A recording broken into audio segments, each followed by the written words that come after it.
What is up, guys? All right, so things have been a bit slow on the 3AC front, and that's why I haven't been putting out as much content on 3AC lately. I feel like we're kind of in this like hurry up and wait stage of the game where all the legal filings and teams are doing their thing.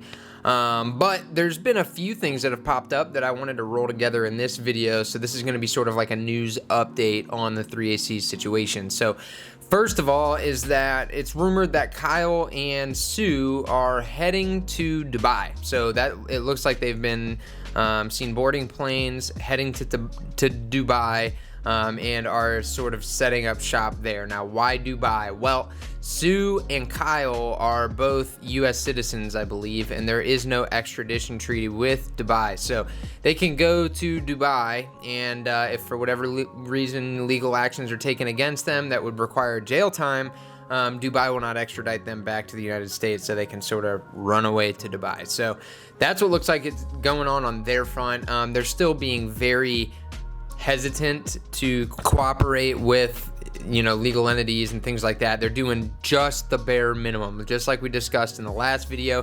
They're doing just enough, but they don't want to do too much that could incriminate themselves. So they're really hands off, letting their legal team do everything. So outside of that, on the business side, if you remember, they filed for the liquidation or the bankruptcy pretty quick, which is unordinary. Usually, a company that is facing bankruptcy, liquidation is sort of like the last step for them. They don't want to do that unless they absolutely have to. So, they want to keep the operation going. They might file for bankruptcy, which is a lot like what Celsius and Voyager have done, but they can go ahead and continue operations after that. Their operations are not kaput. Whereas with 3AC, they went immediately to liquidation. So a lot of people were questioning why that was. And it seems like they're trying to get out of the country. They're going to Dubai, which we know. And they're trying to get money out of the business through this process itself. It almost seems to me like they're trying to rush through this process to try to get a few bucks out if they can, close it up. That way they can, if criminal charges are pressed against them, they can just kind of say, oh, the whole thing's been settled already, we're good. It kind of seems like they're wanting to rush it along. I think that they're trying to get as much money out of it for themselves personally as they can. I mean, they got things like this, which are essentially loans given to themselves and their wives, but there's not really a paper trail behind it. Now, in their defense, and this has been stated before, when someone owns a business, it's not uncommon for them to lend money to the business, their personal money, or inject their own personal capital into the business to keep it going. So it could be legitimate, but again, I mean, it's not like there's a whole lot of details on these agreements, these loan agreements. They're really just like one-liners. So did they really lend them money to the business? Like, where's the paper trail here? And I think that's what a lot of the litigators are going to look at. So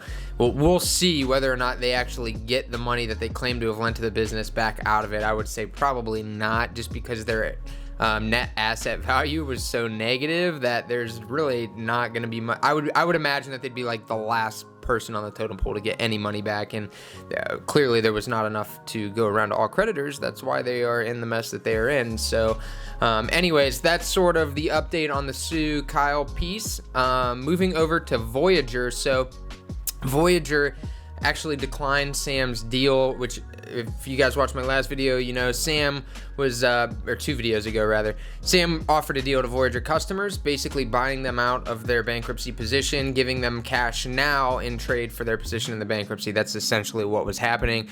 Voyager declined this deal, not surprisingly though, because the deal was sort of trying to siphon customers from Voyager, move them to FTX, because in order to cash out, these customers would have to create an FTX account. So that got shot down. Sam claims the deal is not dead though. He believes that there's still a chance, although it seems like it would be highly unlikely, because again, this is sort of goes against Voyager's whole plan, right? Their whole plan was to try to get some financiers involved early, and if all their customers get siphoned off, then the valuations that these financing companies are going to use is going to be a lot less. So anyways, that got declined. We'll see what happens there, if anything more comes of that deal. I think, again, that this was not a bad thing for the customers. I think this was actually good for the customers, but clearly was not good for Voyager.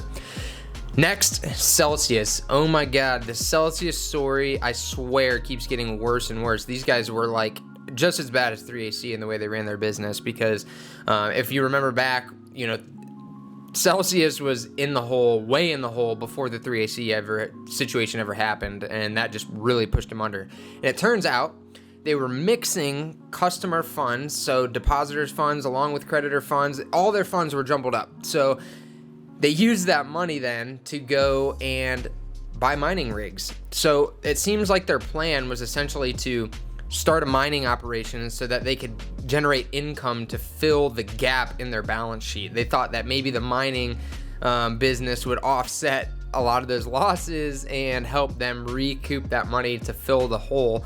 And because all the money was together, some of that was not meant to be, was not unsecured credit to the business. And in Laura Shin's podcast, and I reference it a lot, but guys, really check out Unchained. She does a great job. She meets with experts on the subject. The way they explained it is some of the deposits were kind of like putting money in a safe deposit box in a bank. When you do that, you're not actually giving the bank your money, and if the bank goes bankrupt, you still get your safety, what's in your safety deposit box. Whereas if you deposit it into like a checking account, you're technically an unsecured creditor of the bank, and so if it goes under, that money is gone. And that's sort of the same setup that Celsius had.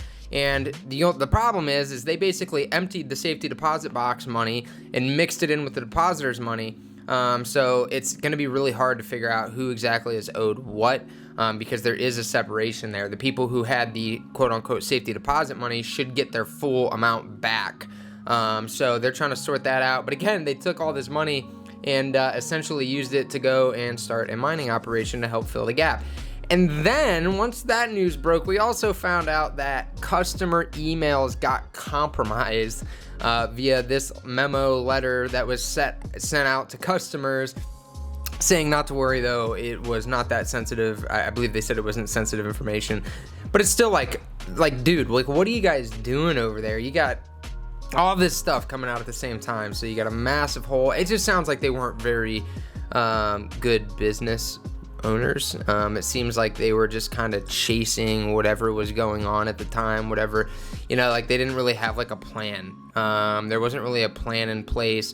And this kind of goes back to when Sam was offering them, or was looking at doing a deal with Celsius to help them out. They found out that there was a massive hole in their balance sheet, so it was way bigger than they were willing to help. But they also claimed that they were hard to work with. And FTX's team said this, that they were kind of hard to work with, and you can kind of see it play out in the way that their business is run. These mishaps that keep popping up, it's just mismanagement. These people are just, it doesn't seem like Alex Manshinsky has a solid plan at all. So anyways, guys, that's pretty much all that has been going on in the 3AC space. We're still waiting to hear more. I'm sure there's gonna be more that'll roll out, and as it does, I'll definitely let you guys know.